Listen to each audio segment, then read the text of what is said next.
I'd like to thank our great Creator who gave custodianship of this beautiful land and water to our Aboriginal and Torres Strait Islander people. Before I go any further, I would like to acknowledge our traditional owners from as far north as the Torres Strait Islands to the south as far as South Cape in Tasmania, from as far west as Steep Point in Western Australia, and from as far east as Cape Byron in New South Wales. Let's show and pay respects to their elders past and present, and remember, for they hold the knowledge and the wisdom and the memories that has sustained this great South land since God created it.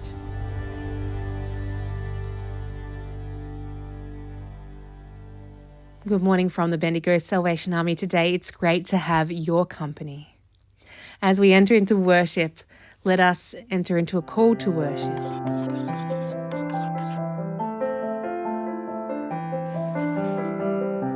Shout for joy to the Lord, all the earth. Worship the Lord with gladness. Come before him with joyful songs. Know that the Lord is God, and it is he who made us. And we are his people, the sheep of his pasture. Enter his gates with thanksgiving and his courts with praise. Give thanks to him and praise his name. For the Lord is good, and his love endures forever. His faithfulness continues through all generations.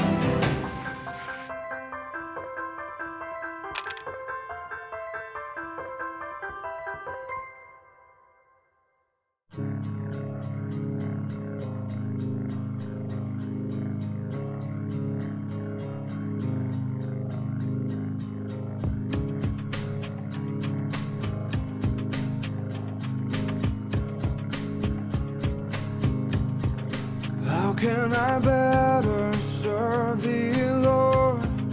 Thou who hast done so much for me. Faltering and weak my labors have been. Oh, that my life may tell for thee. How can I better serve thee, Lord? Thou who hast done so much for me. Faltering and weak my labors have been. Oh, that my life may tell for thee. Here at the cross in this sacred hour, here at the source of reviving power, helpless indeed, I come with my need. Lord, for your service, use me. Dull up my ears to hear thy voice, slow up my hands to work for thee, unwilling my feet to conquer the steps that lead me to my Calvary.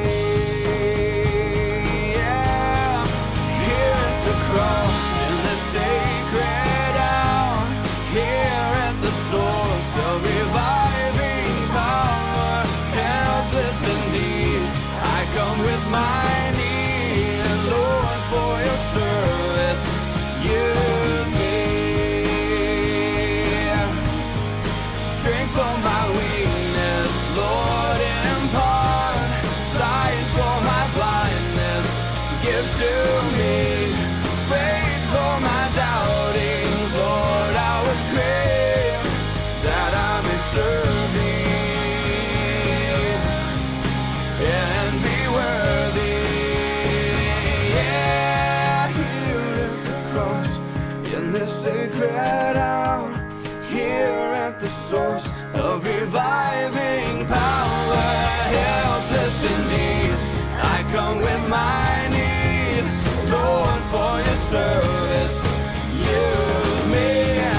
Here at the cross, the sacred hour, here at the source of reviving power, helpless indeed, I come with my need. Lord, for your service, use me.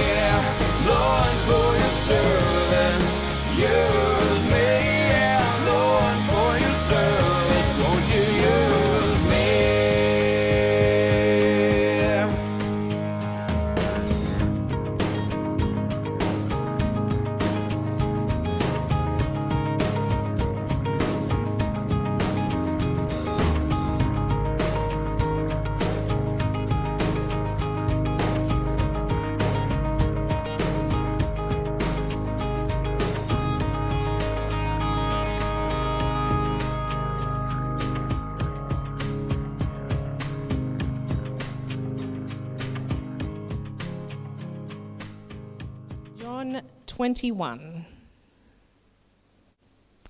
Later, Jesus appeared again to the disciples beside the Sea of Galilee.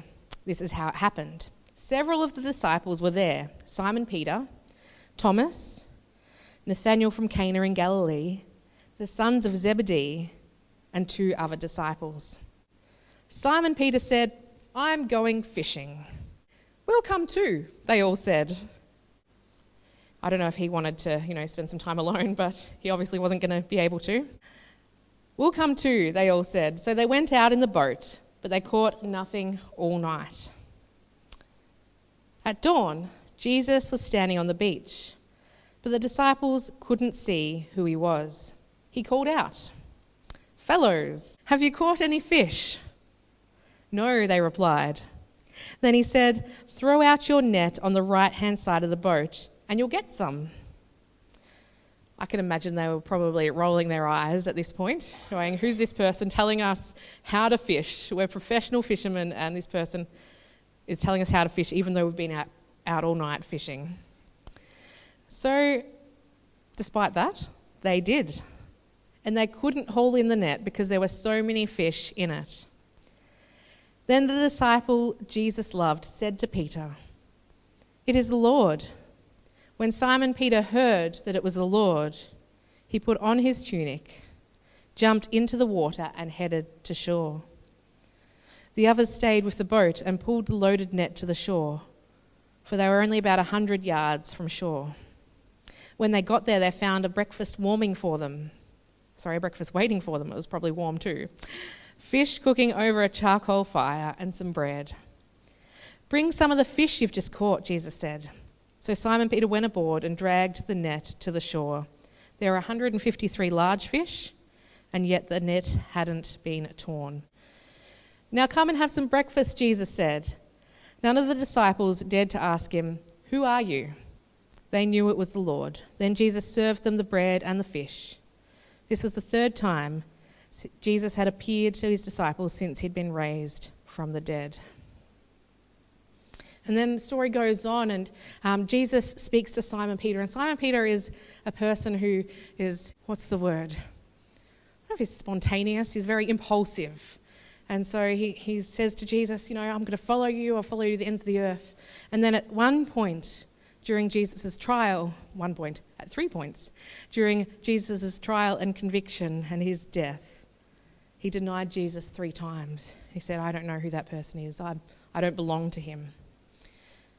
But later in this story, Jesus gives him a chance to redeem himself 3 times. Well, I want to share with you this morning a picture. Oh, it's a butterfly. Does anyone like butterflies? Well, I love raising caterpillars as pets. It always gives me butterflies. But have you ever noticed that butterflies just aren't what they used to be? What looks like half a butterfly? The other half, of course. And why didn't the butterfly go to the dance? No, it was a mothball, so it couldn't go. But have you noticed, the thing about butterflies is that once they're a butterfly, they can't go back to being a caterpillar. A butterfly is always a butterfly once it's transformed, once it's changed. I think we've got a picture of a caterpillar. There we go. Completely different. Can't go back to being a caterpillar. Well, I've got a picture of something else this morning that can't go back to what it used to be. And, here we go. A cake. Cake can't go back to what it used to be, can it? It can't go back to being, I've got the ingredients there, it can't go back to being eggs and flour and butter and cocoa and sugar and all those things. It can't go back once it's made that transformation. I brought some water with me this morning. I'm just going to add some cordial to this to make it better, because some people love cordial, yeah? Okay, I've added just a little bit of cordial to that. Can this cordial now go back to being water? No. I can add more water and water it down, but there's always going to be some cordial in that water. So no matter how much you water it down, no matter how much you want it to go back to being water, there's going to be some cordial in it. It can't go back to being water. Butterfly can't go back to being a caterpillar. A cake can't go back to being those original ingredients. Stay with me for a sec. We're going to jump back into the Bible and I'm going to share another story with you. This is from Mark chapter 1, starting at verse 16. One day, as Jesus was walking along the shore of the Sea of Galilee, he saw Simon and his brother Andrew throwing a net into the water, for they fished for a living. Jesus called out to them, "Come, follow me, and I will show you how to fish for people." And they left their nets at once and followed him. A little farther up the shore, Jesus saw Zebedee's sons, James and John, in a boat repairing their nets.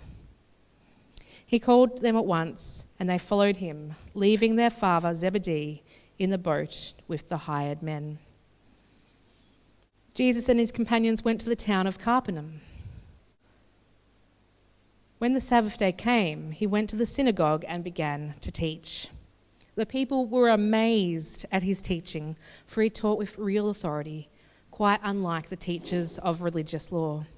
Suddenly, a man in the synagogue who was possessed by an evil spirit cried out, "Why are you interfering with us, Jesus of Nazareth? Have you come to destroy us? I know who you are, the Holy One of God." But Jesus reprimanded him. "Be quiet, come out of the man," he ordered. And at that, the evil spirit screamed, threw the man into a convulsion, and then came out of him. Amazement gripped the audience, and they began to discuss what had happened. "What sort of new teaching is this?" they asked excitedly. "It has such authority. Even evil spirits obey his orders." The news about Jesus spread quickly throughout the entire region of Galilee.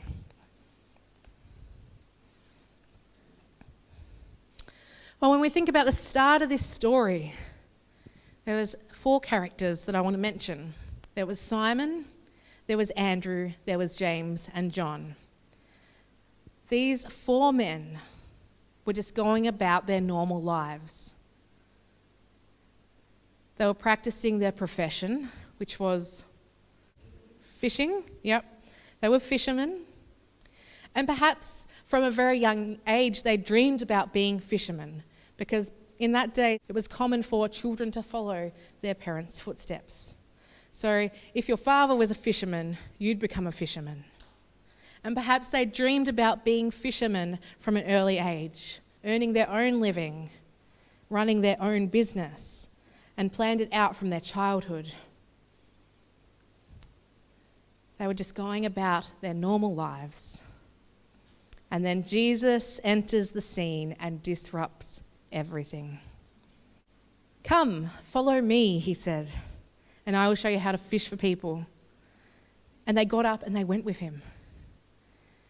And I think if Jesus was any ordinary man, they would have been questioning that.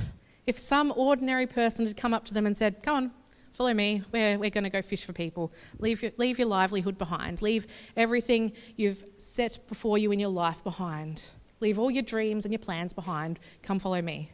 If an ordinary person had done that, I don't think they would have followed him. But Simon and Andrew, James and John, they left everything to follow Jesus. And as it said later in that verse, everyone was amazed at Jesus' teaching. They were amazed how he taught with authority. There was something amazing about this man. There was something different. And he came into Simon and Andrew's life, he came into James and John's life, and he disrupted everything. And then there's a story later on of the man who was possessed with an evil spirit. And the thing about evil spirits is they don't keep quiet. And so everyone would have known that there was something going on with this man that wasn't quite right. There was something going on with this man that didn't quite fit the norm. And Jesus enters this man's life and changes everything. Because once that evil spirit had left him, he would have been able to go about living his normal life again. The thing about Jesus is that he interrupts the lives of those who seem to have it together and those who don't seem to have it together. Jesus interrupts the lives of everyone. And sometimes, interruptions aren't a negative thing. Sometimes interruptions can be a welcome thing. Perhaps you're sitting somewhere, maybe you're in a class, and the class is just going on, and you're like, oh, will this ever end? And then the class has an interruption, and you have a brief moment of reprieve, and you've been waiting for that interruption just to have a break. Jesus doesn't interrupt our lives to make our lives harder. Jesus interrupts our lives because he has something better in mind for us. Now, for the disciples, Jesus' call to follow him was the start of 3 years of intensive training and a lifetime of consequence. After Jesus was crucified, what happened? I read it at the start. After Jesus was crucified, after his body was missing from the tomb, he did rise. And he appeared to people multiple times. But what did the disciples do? Simon Peter said, I'm going fishing. I'm going back to what I know. I'm going back to what I know is sure and to live this livelihood that I had planned out for myself at the very beginning. They went back to their old lives. But it wasn't the same. A shift had occurred in them and they couldn't shake it. They knew they were meant to be doing something else. Jesus showed up on the side of the lake and that meant something. Perhaps it was a sign for them. Perhaps they were waiting for a sign. But Jesus showed up and interrupted what they were doing once again to propel them forward, to encourage them to continue following him. And I want to say this morning that once you encounter Jesus, once you choose to follow Jesus, there is no going back. And that can be a scary thought because you're like, oh, my life is comfortable, I'm happy with how things are going. But Jesus offers something better. If those fishermen thought that fishing was great, Jesus offered them something better. He said, come with me and I will make you fishers of men. I'll improve what you're doing. I'll take your dream and I'll make it better. Once you encounter Jesus, there is no going back. You can't go back to your nets, to your old life. Just like a butterfly can't go back to being a caterpillar. A cake can't go back to being those ingredients. Once you encounter Jesus, you can't go back to your old life. The only way forward is closer to Jesus. And when you're feeling lost and without direction, like Peter was after Jesus' death, when he decided, no, I'm just going fishing. I'm feeling lost. I don't know what to do. I'm going fishing. I'm going back to that old way of living. When we're feeling lost and without direction, we can either go back to our old life and our old way of living, or we can seek Jesus more. And if we go back to our old way of living, we will always know that something is missing. It might be familiar, it might be comfortable, but I can guarantee you that you'll always feel that tug to follow the life that Jesus has mapped out for you. Following Jesus pushes us out of our comfort zone. There are so many unknowns, so many things that we don't have answers to, things that we can't see, and yet the tug pulls us to follow him, to draw closer to Jesus. What did Peter do when Jesus appeared on the shore? He jumped out of the boat and he went to Jesus. He felt the tug and he responded to the tug. The others were perhaps, a bit more logical and less impulsive than Peter, and they followed too. They decided, I'm not going to jump out of the boat. The water was probably freezing. Maybe they didn't know how to swim. They were perhaps less impulsive than Peter, but they followed too.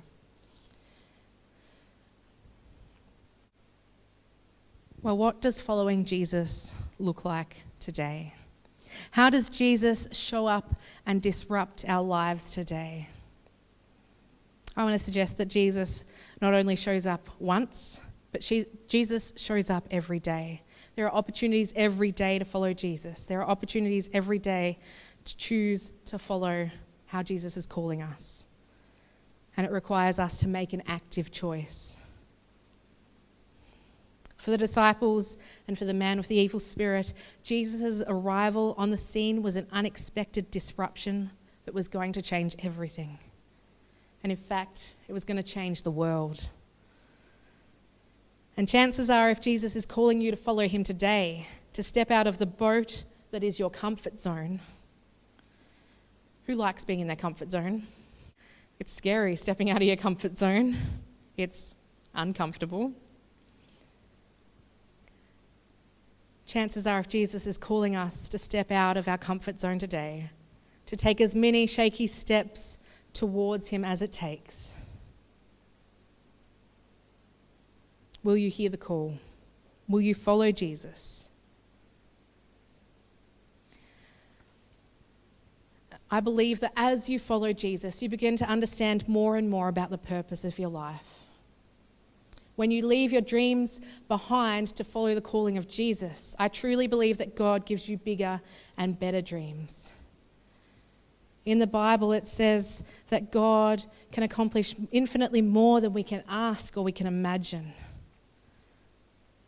And for the disciples in the boat, perhaps their dream was to be fishermen, but Jesus gave them an even bigger dream. Not only to fish for fish, but for fish for people, to tell people about Jesus and to change the world that way.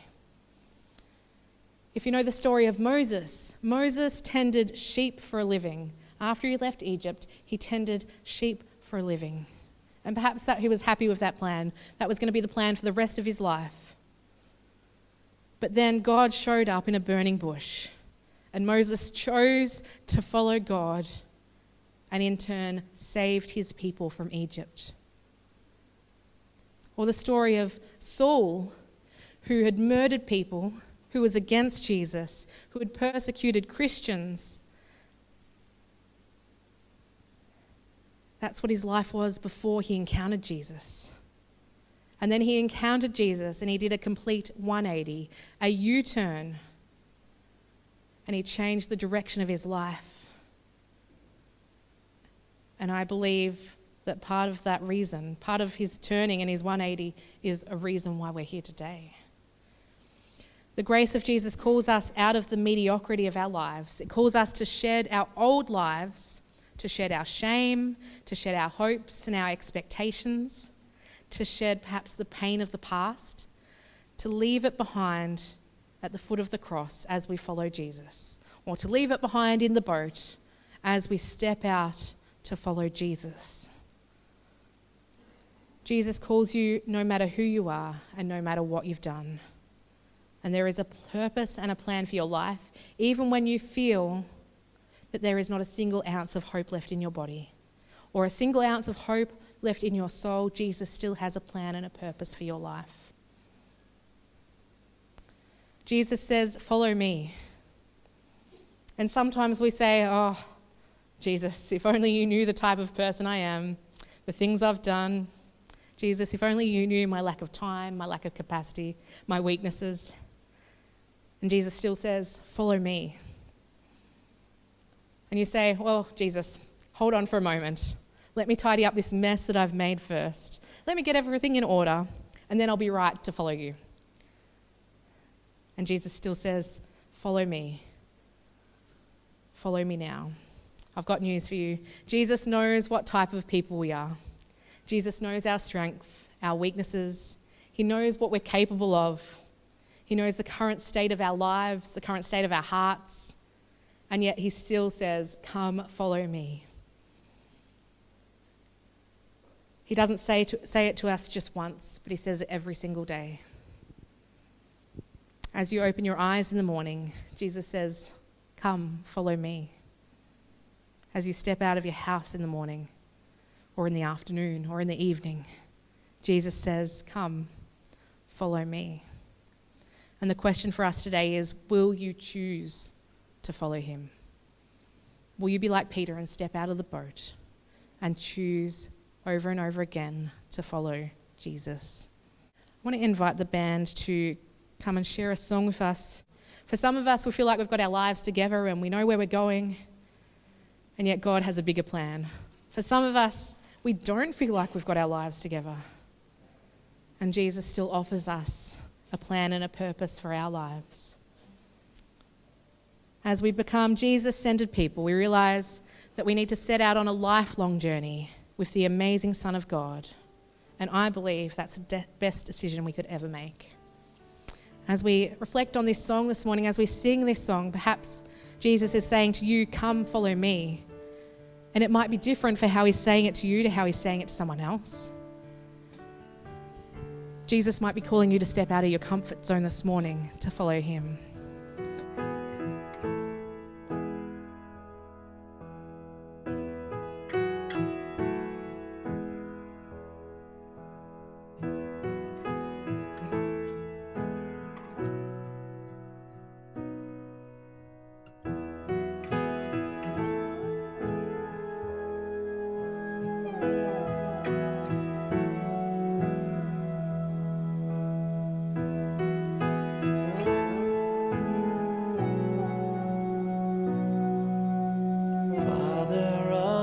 Army, captain of our soldiers, may your glory fill the earth. As this world grows colder, may your troops be bolder. May we fight with only love. May the crosses we bear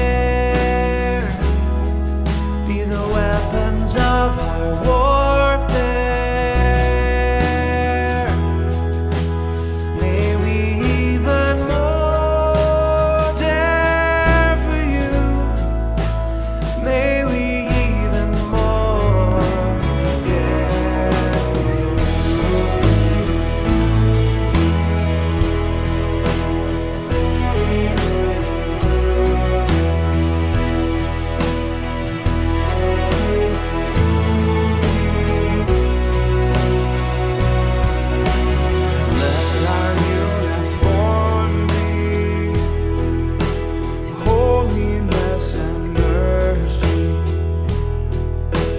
Justice clothed with grace and truth. Those who speak be fearless. Those who serve be blameless. Dreamers old and vision you. Save us when we look back. Jesus as an outcast,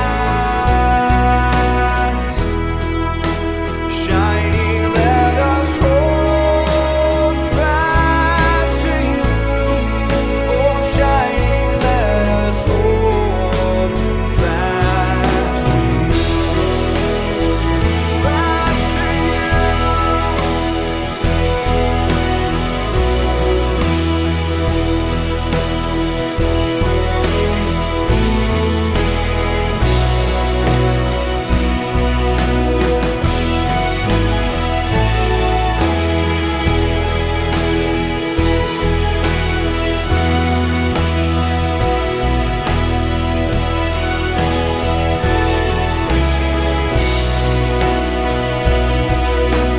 breathe unto these dry bones, search the Spirit's deep groans, speak into these calloused minds,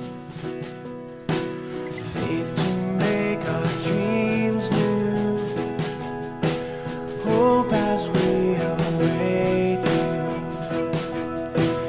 Love to serve with joy and might, yeah.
Well, thank you for joining with the Bendigo Salvation Army today as we heard that message.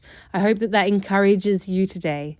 And if you'd like to find a community of your own, if you'd like to find your church community of your own, then you're welcome to get into contact with us at the Salvation Army.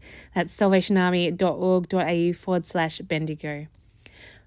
Otherwise, if you'd like information on volunteering or pastoral care or some emergency relief needs, then you can also visit that same website at salvationarmy.org.au/Bendigo. We wish you all the best for your week to come. A benediction for you as you go throughout your day. May the love of God surround you as you go out and return to your daily life. May Jesus always stand before you with an invitation to know him and to follow him. May the Spirit give you wisdom and grace for the journey and kindle your imagination. And may the love of this community be like a warm cloak to shield you from despair and keep you strong in hope. Amen.